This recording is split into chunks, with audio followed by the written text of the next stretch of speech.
할렐루야. 하나님께서 여러분의 삶에 놀라운 은혜를 함께 하시기를 축복합니다. 믿음이라고 하는 것, 그것이 어떻게 구체화될 수 있는가, 이런 질문을 해본다면 오늘 이 혈루증을 앓고 있는 이 여인에게서 한번 답을 찾아볼 수 있을 것 같습니다. 레위기 15장에 보시면 정확하게는 25절에서 27절까지인데 혈루증을 앓고 있는 여인, 다르게 표현하면 요즘으로 치면 이제 하혈증이겠죠. 부인병인데 뭐 정상을 알 수가 없습니다, 그죠? 정상이라기보다는 원인을 알 수가 없는 병이 많은데, 아무튼 이 하혈을 하게 된다면 그가 앉는 모든 자리가 부정하게 됩니다. 자, 부정하다고 하는 것, 지금으로 치면 뭐 그냥 불결하다 이렇게 생각할 수 있겠는데, 예수님 당시에 그리고 이스라엘 백성들이 처음에 이 레위기를 받아들였을 때 부정하다고 하는 것은 어떤 의미인가 하면, 그 부정한 자리에 손을 대거나 앉거나 뭐 티가 안 나잖아요. 앉았다 일어나는데 그 자리가 부정하다고 하면 무조건 가서 제사를 드려야 됐습니다. 여러분 아시다시피 속죄제라고 하는 것은 그냥 우리가 뭐 헌금하듯이 뭘 하듯이 할 수 있는 게 아니고, 양을 데리고 갔다 그러면 그 양을 자기가 직접 잡아야 됩니다. 그러면 양을 잡는 그 수고, 그죠? 그 양도 어떤 양인가 하면 자기 집에서 제일 좋은 양이에요. 그리고 자기가 그 양을 품에 데리고 정을 준 양이어야 됩니다. 그러니 이게 보통 일이 아니죠.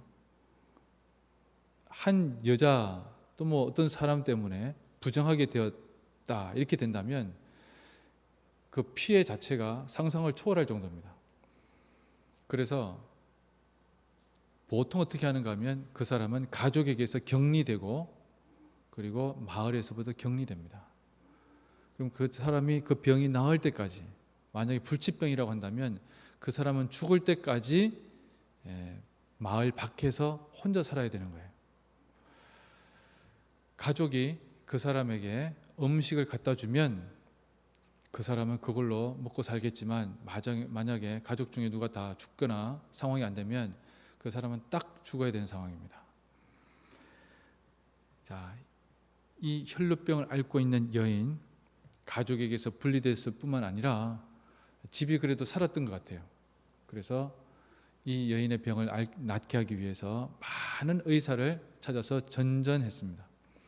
자, 그런데 26절에 보시면 많은 의사에게 괴로움을 받았다. 무슨 얘기입니까? 당시에 무슨 의학 치료병이 있었겠어요? 그래서 별 치료병이 다 동원이 됐겠죠.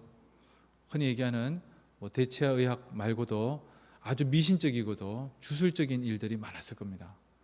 그러니 이 여인이 자기 병을 고치기 위해서 간절한 마음으로 그들에게 자기 몸을 의탁했지만 돈도 다 사라져 버렸고, 그런데 더 안타까운 것은 그런 치료를 받으면서, 소위 속된 말하는 치료라고 하는 것을 받으면서 몸이 더 안타까워졌습니다. 더 심하게 상하게 되었습니다.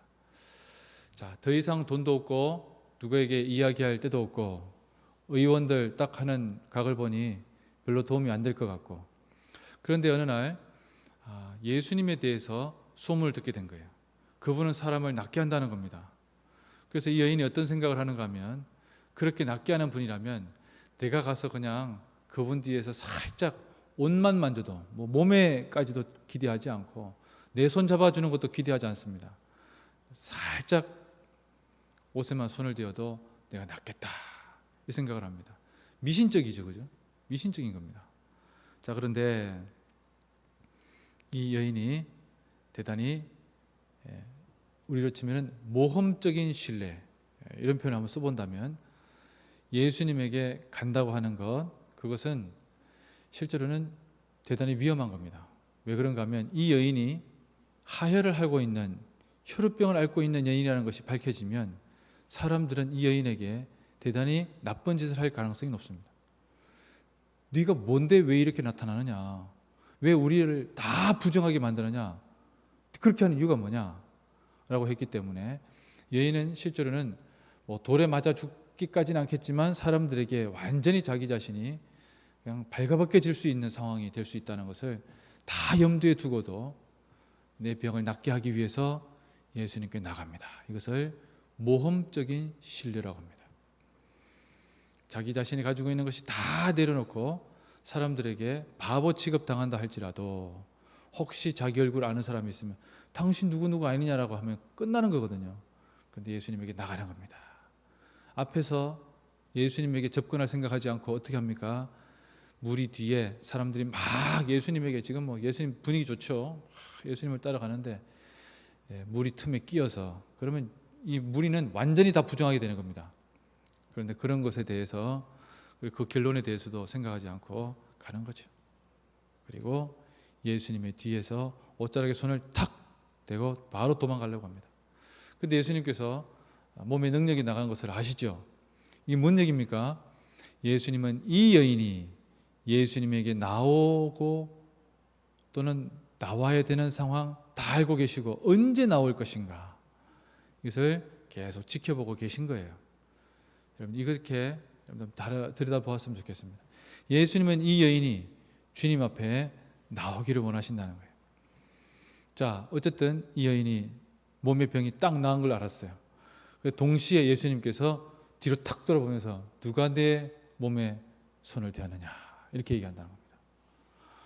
사람들이 또 제자들이 아니 예수님 지금 다 밀고 있는데 누가 손을 대었다고 얘기하는 것은 말이 안 됩니다. 아니다. 내 몸에서 능력이 나갔다. 자, 이 뭔 얘기입니까? 거기에 둘러싼 사람들이 다 예수님 몸에 손을 대었지만 능력의 체험을 받은 사람, 예수님의 능력이 나간 사람 한 사람밖에 없었다는 거예요. 이 모험적 신뢰 속에서 예수님에게 자기 자신의 누가 보기에는 야, 그건 너무 미신적이지 않냐 이렇게 얘기한다 할지라도 예수님은 나를 낫게 할 수 있을 거야 라고 하는 그 믿음을 가지고 예수님에게 손을 떼었던 그 여인에게 능력이 나갔다는 겁니다. 자, 딱 보니까 예수님께서 불꽃 같은 눈으로 쫙 사람을 돌아보는 거죠. 여인이 이내 자기가 걸릴 것을 짐작하고는 예수님의 앞에 실제로는 사람들이 다 보는 앞에서 자기 자신에 대한 이야기를 얘기합니다. 자, 중요한 대목이죠. 자, 예수님께서 쭉 얘기를 하는데 33절 여자가 자기에게 이루어진 일을 알고 두려워서 떨면서 옵니다. 그리고 예수님 앞에 엎드려서 모든 일에 대해서 얘기를 합니다. 내가 12해를 12년을 혈루병으로 앓아왔는데 그래서 쫙 설명을 하는 것이죠. 자, 그런데 예수님께서 뭐라고 말씀하십니까? 딸아, 너의 믿음이 너를 구원하였다. 이렇게 말씀하시고는 이 병에서 놓여 건강할지어다. 이 약간 선우가 이상하죠.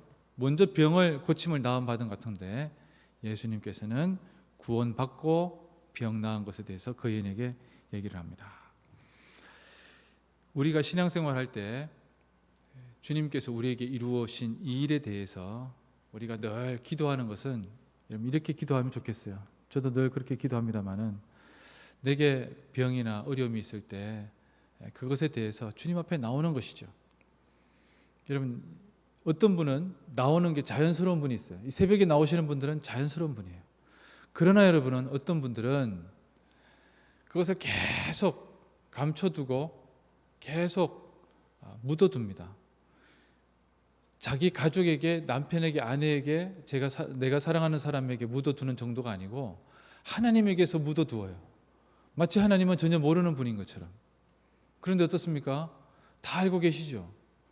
주님은 그 사람이 주님 앞에 언제 나올 것인가 기다리고 계십니다. 계속 그가 주님 앞에 나오는 것을 두고 보고 계십니다. 예수님이 아닌 다른 도움으로 다른 곳에서 또는 자기 생각대로 무엇인가 해결하려고 노력하는 것, 그것을 내려두고 주님 앞에 나오기를 원하신다는 겁니다. 그럼 지금 우리가 이번 한 주 동안 계속 성경에 나와 있는 기적을 보죠. 그 기적의 본질이 뭡니까? 왜 그런 기적이 일어날 수 있습니까? 알고 보면 놀랍게도 예수님의 제자들이 한결같이 자기가 잘 한다고 생각하는 분야에서 최선을 다하는데 실패하고 그 실패한 상황 속에서 주님 제가 어떻게 하면 좋겠습니까? 라고 주님 앞에 두 손 두 발 다 들고 나왔을 때 비로소 주님의 도우심을 받았다는 거예요. 그것을 성경에서 기적적이다. 어떻게 어떻게 예수님이 누구이기에 바람이 잔잔해지고 파도가 말을 듣느냐 이렇게 얘기한다는 거예요. 그런데 오늘 이 본문을 보시면 예수님께서 바로 그 여인 의사에게 자기의 몸을 맡겨서 완전히 망가뜨려서 도저히 더 회복되지 못할 정도로 최악의 상황 가운데 있을 때 그 여인이 주님 앞에 나오기를 원하신다는 겁니다. 다른 사람이 손가락질하고 너는 왜 그러냐 그런 이야기 다 뒤로 하고 실제로는 죽음까지도 무릅쓰고 주님 앞에 나오기를 원한다는 거예요. 내가 주님에게 손을 대기만 해도 나을 것이다라는 그 믿음, 대단히 미신적이고 어떻게 보면은 보잘것없는 믿음이라고 할지라도 주님 앞에 나와서 주님 앞에 주님께서 나를 낫게 할 수 있다, 이 믿음을 가지고 나올 때 그 병이 고침을 받고, 아니 그가 구원의 자리에까지 나가게 됐다는 겁니다. 예수님께서 다 듣고 난 뒤에 구원을 선포하시죠. 어떤 겁니까? 내게 이루어진 일들에 대해서 증언하기를 원하신다는 거예요. 모든 사람들이 다 보는 앞에서 간증하기를 원하신다는 겁니다. 여러분, 우리가 주님의 일을 감당하거나 또는 내게 있는 귀한 일들이 생겼을 때 성공 사례를 두고 간증하는 것에 대해서 위험하다고 제가 말씀을 드렸습니다. 그러나 더 중요한 것은 무엇인가 하면 그 간증을 통해서 자기 자신이 빛나는 것이 문제라는 거예요. 간증은 내가 빛나는 게 아닙니다. 내가 그때 그렇게 기도했더니만, 간증이 무슨 병 고침을 받는 또는 어떤 성공을 하는 어떤 공식에 대해서 전파하는 겁니까? 공식이 없죠. 그럼 신앙에 무슨 공식이 있습니까? 가장 본질은 뭡니까? 나는 안 된다는 거예요. 나는 어떻게 그런 일이 일어나는지 난 잘 모르겠다는 거예요.